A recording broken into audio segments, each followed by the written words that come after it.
رات کو جب بھائی گھر آئے تو بھابھی نے روتے ہوئے انہیں ساری کہانی سنائی، لیکن حقیقت سے کہیں زیادہ بڑھا چڑھا کر۔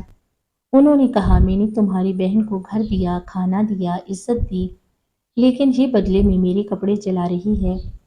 بھائی کا چہرہ غصے سے سرخ ہو گیا۔ میں نے بہت سمجھانے کی کوشش کی کہ غلطی سے ہوا ہے، لیکن انہوں نے ایک لفظ بھی نہ سنا۔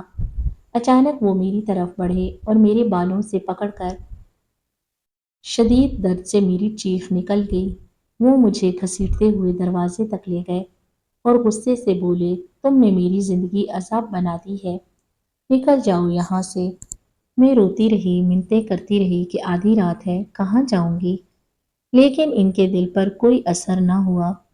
اگلے ہی لمحے گھر کے باہر سڑک پر کھڑی تھی، دروازہ میرے منہ پر بند ہو چکا تھا۔ سرد رات تھی، آسمان پر بادل تھے اور سڑک تقریباً سنسان تھی۔ میں دیر تک دروازہ کھٹکھٹاتی رہی، لیکن کسی نے دروازہ نہ کھولا۔ آخر کار میں تھک کر سڑک کے کنارے بیٹھ گئی۔ میرے آنسو رکنے کا نام نہیں لے رہے تھے۔ اس وقت مجھے اپنی ماں باپ بہت یاد آئے۔ اگر وہ زندہ ہوتے تو شاید آج میرا یہ حال نہ ہوتا۔ کافی دیر بعد میں نے خود کو سنبھالا اور سوچنے لگی کہ اب کہاں جاؤں۔ تب اچانک مجھے اپنی نانی کا پرانا کچا مکان یاد آیا۔ وہ مکان برسوں سے بند پڑا تھا۔ نانی کے انتقال کے بعد وہاں کوئی نہیں گیا تھا۔ گاؤں کے کنارے موجود وہ مکان تقریباً سب کی یادوں سے محو ہو چکا تھا۔ میں نے فیصلہ کیا کہ وہیں چلی جاتی ہوں، کم از کم سر چھپانے کو جگہ تو مل جائے گی۔ میں پیدل چلتی رہی، راستہ لمبا تھا، لیکن میرے پاس کوئی راستہ بھی نہیں تھا۔ فجر کے قریب میں گاؤں میں پہنچی۔ نانی کا مکان واقعی ویران پڑا تھا۔ دیواروں پر مٹی جمی ہوئی تھی، دروازے پر زنگ لگا تھا، صحن میں جھاڑیاں اگائی تھیں۔ کپکپاتے ہاتھوں سے میں نے دروازہ دھکیلا۔ کافی کوشش کے بعد وہ چرچراتی آواز کے ساتھ کھل گیا۔ اندر اندھیرا اور گرد تھی، لیکن میرے لیے وہ جگہ کسی محل سے کم نہیں تھی۔ میں صحن میں کھڑی ہو کر دیر تک ارد گرد دیکھتی رہی، پھر بے اختیار میری آنکھوں سے آنسو بہنے لگے۔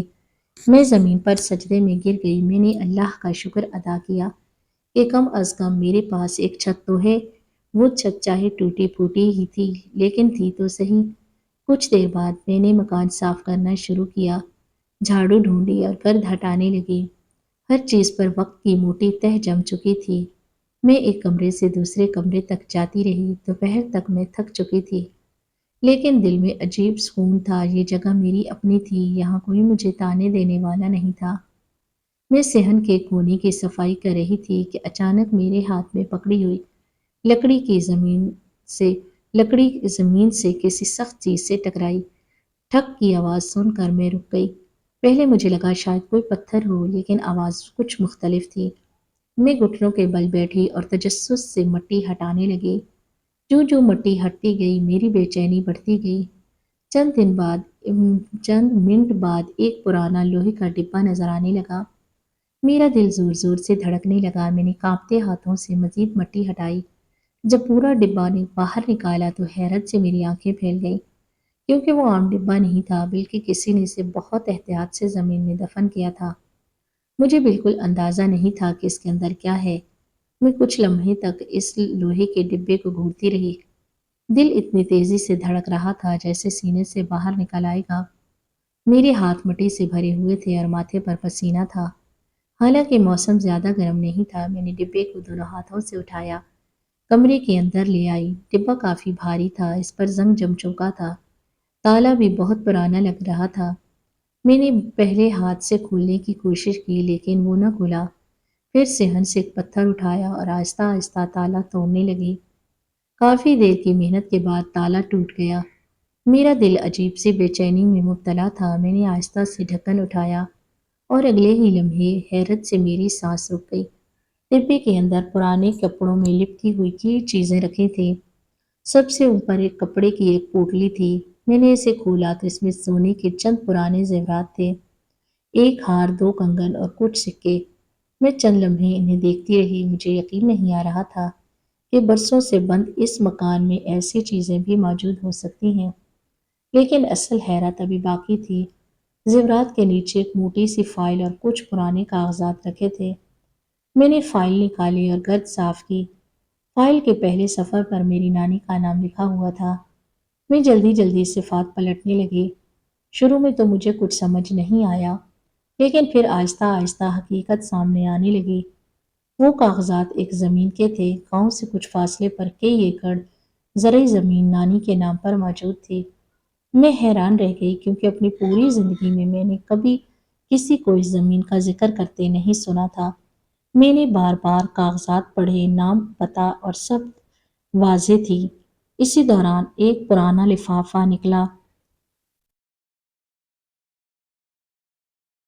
لفافہ نکلا، اس پر میری نانی کی لکھائی تھی۔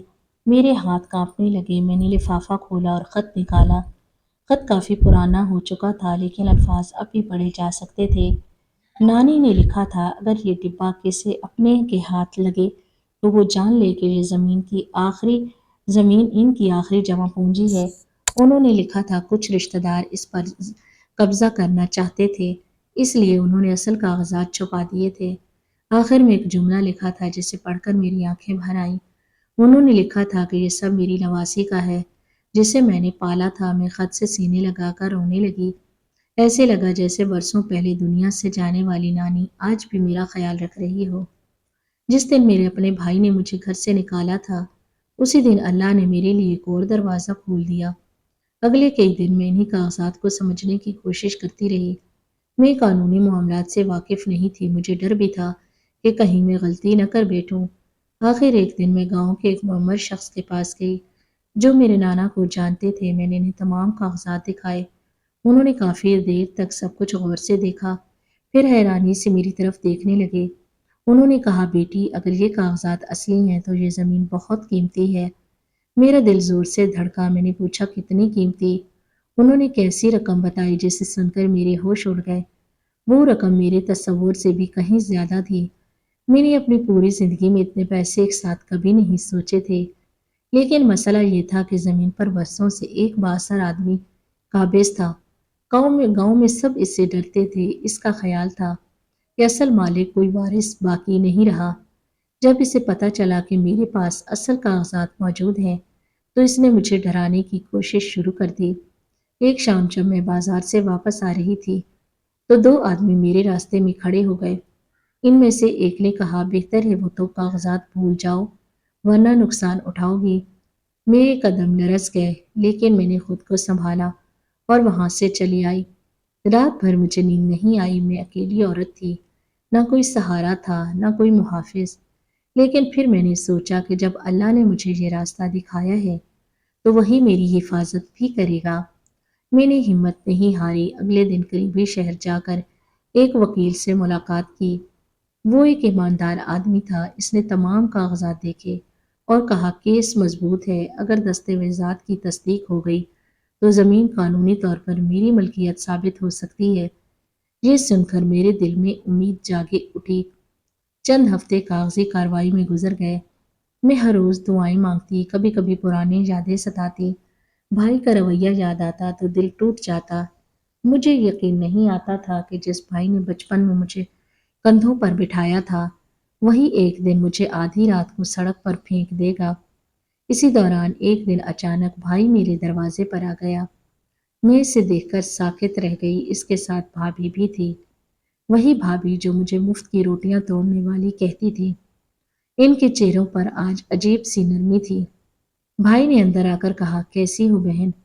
میں خاموش رہی۔ اس نے نظریں جھکا لیں، پھر بولا، مجھے اپنی غلطیوں کا احساس ہو گیا ہے، گھر واپس آ جاؤ۔ میں جانتی تھی کہ یہ اچانک محبت کیوں جاگی۔ گاؤں میں زمین والی بات پھیل چکی تھی۔ میں نے پہلی بار مضبوط لہجے میں کہا، میں ٹھیک ہوں اور اپنے گھر میں ہوں۔ بھابھی فوراً بولی، ہم تو ہمیشہ تمہارا بھلا چاہتے تھے۔ میرے دل میں تلخی ابھر آئی لیکن میں نے کوئی بحث نہیں کی۔ کچھ دیر بعد وہ دونوں واپس چلے گئے۔ ان کے جانے کے بعد میں دیر تک سوچتی رہی، اگر میرے پاس وہ کاغذات نہ ہوتے تو کیا یہ لوگ مجھے لینے آتے؟ جواب مجھے معلوم تھا۔ چند دن بعد سرکاری ریکارڈ سے تصدیق آ گئی۔ تمام کاغذات اصلی تھے، زمین واقعی میری نانی کی ملکیت تھی۔ یہ خبر سن کر میری آنکھوں سے آنسو بہنے لگے، لیکن یہ آنسو غم کے نہیں بلکہ شکر کے تھے۔ مجھے یوں محسوس ہوا جیسے اللہ نے میری ٹوٹی ہوئی زندگی کو دوبارہ جوڑنا شروع کر دیا ہو۔ اگلی صبح میں اپنے معمول کے مطابق صحن میں بیٹھی چائے پی رہی تھی کہ اچانک باہر سے شور سنائی دیا۔ میں دروازے تک گئی تو دو گاڑیاں کھڑی تھیں۔ ان میں سے چند آدمی اترے اور ان کے ساتھ وہی شخص بھی تھا جو زمین پر قابض تھا۔ اس کی آنکھوں میں غرور صاف نظر آ رہا تھا۔ وہ میرے قریب آیا اور بولا، بی بی، تم اکیلی عورت ہو، فضول جھگڑوں میں مت پڑو۔ جو زمین تم اپنی سمجھ رہی ہو وہ برسوں سے میرے قبضے میں ہے۔ بہتر ہے کاغذات مجھے دے دو اور بدلے میں جتنے پیسے مانگو لے لو۔ میں نے پہلی بار اس کی آنکھوں میں آنکھیں ڈال کر کہا، یہ زمین میری نانی کی امانت ہے اور میں اسے نہیں بیچوں گی۔ اس کے چہرے کا رنگ بدل گیا۔ وہ چند لمحے خاموش رہا، پھر بولا، تمہیں اپنے فیصلے پر پچھتانا نہ پڑے۔ یہ کہہ کر وہ واپس چلا گیا۔ اس کے جانے کے بعد میرے ہاتھ کانپنے لگے، لیکن میں جانتی تھی کہ اگر آج ڈر گئی تو ہمیشہ کے لیے سب کچھ کھو دوں گی۔ میں نے فوراً اپنے وکیل کو اطلاع دی۔ اس نے مجھے تسلی دی اور کہا، قانون میرے ساتھ ہے۔ چند دن بعد عدالت میں مقدمہ شروع ہو گیا۔ دوسری طرف والا شخص ہر حربہ استعمال کر رہا تھا، کبھی جھوٹے گواہ لاتا، کبھی تاریخیں بڑھوانے کی کوشش کرتا، لیکن اصل دستاویزات میرے پاس تھیں۔ کئی مہینے اسی کشمکش میں گزر گئے۔